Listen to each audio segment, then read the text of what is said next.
ছিলাম বারো, ছিলাম না তো কারো, রসের কথা প্রথম শোনা যখন আমার 13। যখন ছিলাম বারো, ছিলাম না তো কারো, রসের কথা প্রথম শোনা যখন আমার 13।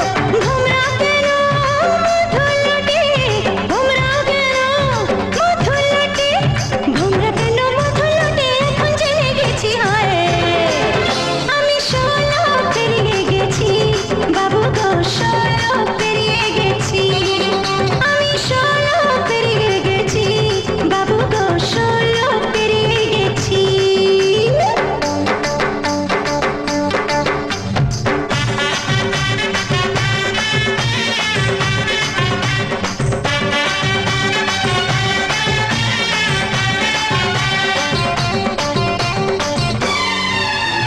যুদ্ধ যখন পায় আগুনে ছারখার,